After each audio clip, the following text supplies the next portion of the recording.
Neste trabalho, nós explicaremos sobre a lógica, a sua origem e o seu conceito aos olhos de Platão e Aristóteles, dois grandes pensadores fortemente influentes até os dias atuais. A lógica é uma área da filosofia que visa estudar a estrutura formal dos enunciados e suas regras.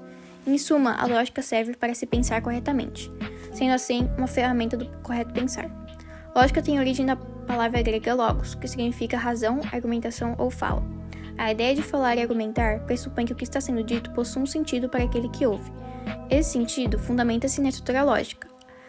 Quando algo tem lógica, quer dizer que faz sentido, é uma argumentação racional.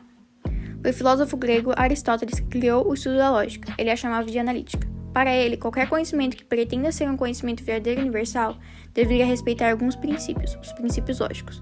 A lógica ou analítica passou a ser compreendida como um instrumento do correto pensar e a definição de elementos lógicos que fundamentam o conhecimento verdadeiro. A história da lógica tem início com o filósofo grego Aristóteles, 384 a 322 a.C., de Estagira, hoje Estavo, na Macedônia. Aristóteles criou a ciência da lógica cuja essência era a teoria do silogismo, certa forma de argumento válido. Seus escritos foram reunidos na obra denominada Organum, ou Instrumento da Ciência. A lógica aristotélica tem como objetivo estudar a relação do pensamento com a verdade. Podemos defini-la como uma ferramenta para analisar se os argumentos utilizados nas premissas levam a uma conclusão coerente. Aristóteles resumiu suas conclusões sobre a lógica no livro Organum, o instrumento, no caso. A lógica aristotélica é baseada no silogismo, um sistema argumentativo baseado em proposições que levam a uma conclusão. Neste caso, a lógica aristotélica não se preocupa em validar as proposições ou a conclusão, mas observar como as premissas foram concluídas. Para Aristóteles, a lógica não é a ciência, e sim um instrumento para o correto pensar. O objeto da lógica é o silogismo. Silogismo nada mais é do que um argumento constituído de proposições das quais se refere, extrai uma conclusão.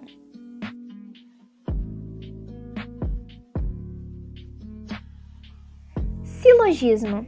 Um silogismo, basicamente, é um termo filosófico com o qual Aristóteles designou a conclusão deduzida de premissas, a argumentação lógica perfeita. É um argumento dedutivo constituído de 3 proposições declarativas que se conectam de tal modo que, a partir das 2 primeiras, é possível deduzir uma conclusão. Um silogismo é constituído de 3 termos que compõem 3 preposições distintas, uma premissa maior, uma menor e uma conclusão, essencial para estabelecer a relação lógica entre as premissas anteriores. Avaliando esse raciocínio lógico, silogismo categórico, temos como exemplo todos os homens são mortais. Mas é só um exemplo.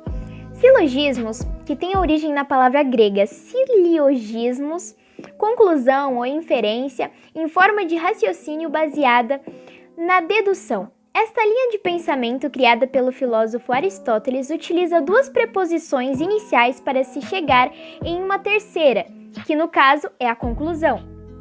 Nós temos algumas regras no silogismo, e eu vou explicar algumas para vocês. Todo silogismo contém somente 3 termos, maior, médio e menor.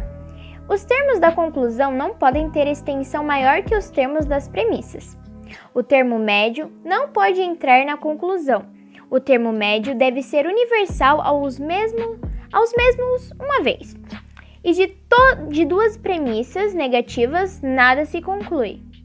Para que esse silogismo seja válido, ele deve obedecer todas essas regras e algumas nas quais não foram citadas. E por isso tem que ser obedecido para que esse argumento em forma silogística seja válido. Ele deve obedecer todos esses conjuntos de regras. Um falso silogismo é considerado uma falácia. Bom, uma vez que ela é inválida na construção de silogismo categóricos, sendo assim, a falácia trata-se de um argumento enganoso, uma ideia equivocada ou uma crença falsa. Exemplo, todos os cisnes não são negros. Entenderam? Basicamente é um exemplo, mas eu já vou explicar o que significa para vocês.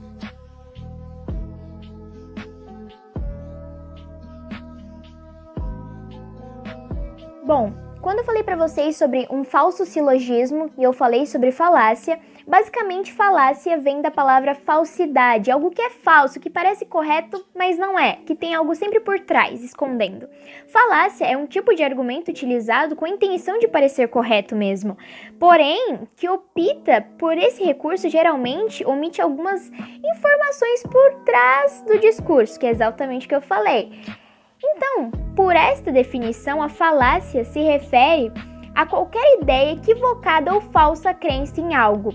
Bom, sabe quando você tem aquele amigo que parece seu amigo, mas na verdade ele não é? Ele quer algo de você ou ele está agindo errado por trás daquelas ações boas, sabe? É exatamente isso. Acredito que todo mundo já teve um amigo assim. E é exatamente isso, a falácia. É algo que tem a intenção de parecer correto, mas por trás de todo esse discurso tem algo errado por aí. Agora eu vou dar alguns exemplos de falácias não formais. Bom, nós temos a falácia do verdadeiro escocês, a falácia da falsa causalidade, a falácia da falsa dicotomia, a falácia da falsa equivalência, a falácia do espantalho. Bom, esses são alguns exemplos das falácias não formais que existem no nosso português e em outras ocasiões. Assim como nós também temos as falácias mais utilizadas no nosso cotidiano. A rampa escorregadia, que é a falácia da rampa escorregadia, é tipo um alerta ao exagerado, sabe? Temos também o apelo à ignorância, temos o argumento divinizado, pseudoprofundidade, o ataque ao argumentador e o apelo à autoridade. Tá, mas como que a gente pode lidar com falácias lógicas? Como que a gente pode rebater essas falácias? Bom, primeiro, nós podemos supor que a relação real ou percebida entre duas coisas significa que uma é a causa da outra. Ou seja, tem uma mentira, tem a solução. Tem que ter a verdade por trás daquilo. Desvirtuar o argumento de seu oponente para torná-lo mais fácil de atacar. Nós temos que argumentar sobre: tá, você fez isso, mas como você fez? É tipo isso. E 3, apresentar duas opções como sendo as únicas possíveis, quando de fato existem outras.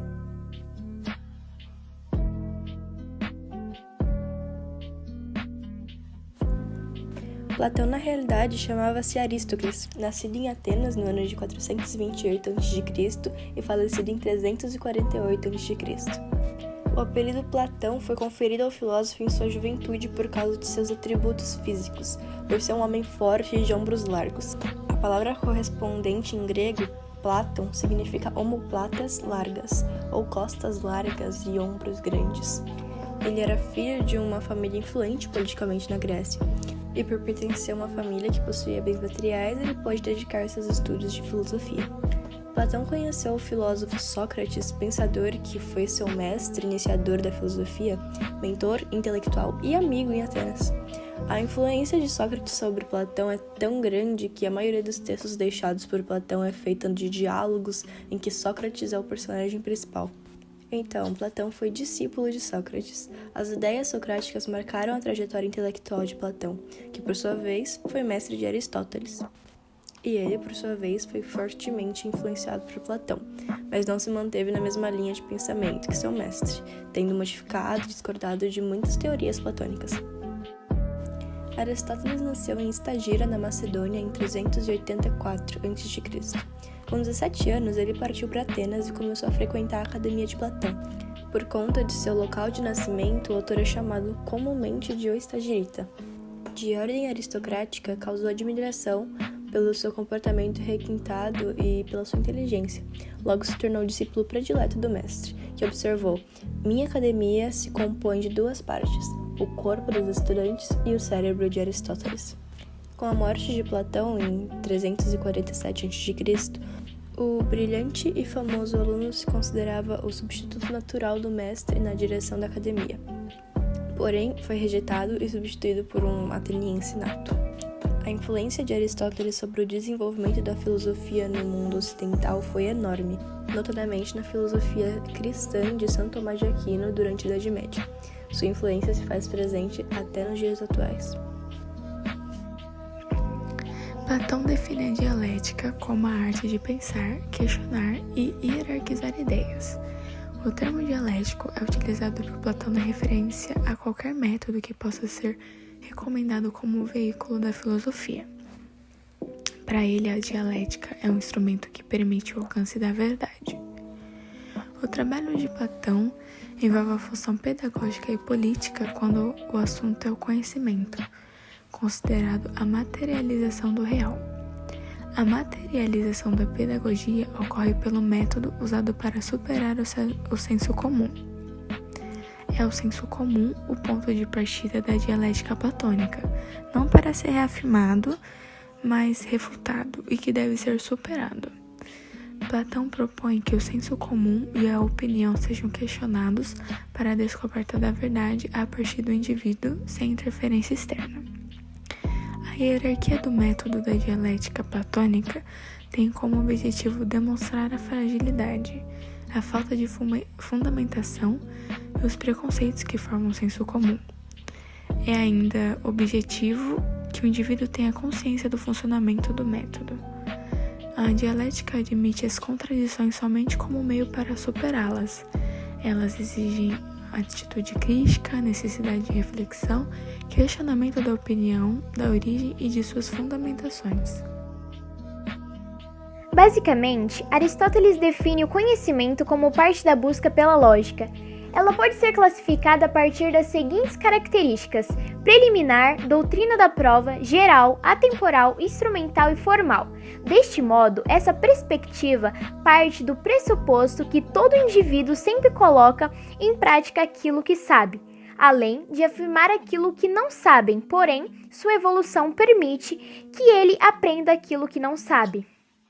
A perspectiva somada de Sócrates, que através dos diálogos contribuiu para a ética e a concepção de conceitos como o método socrático e a ironia socrática, sendo junto dos dois citados agora há pouco, os três filósofos que estabeleceram a base do pensamento ocidental.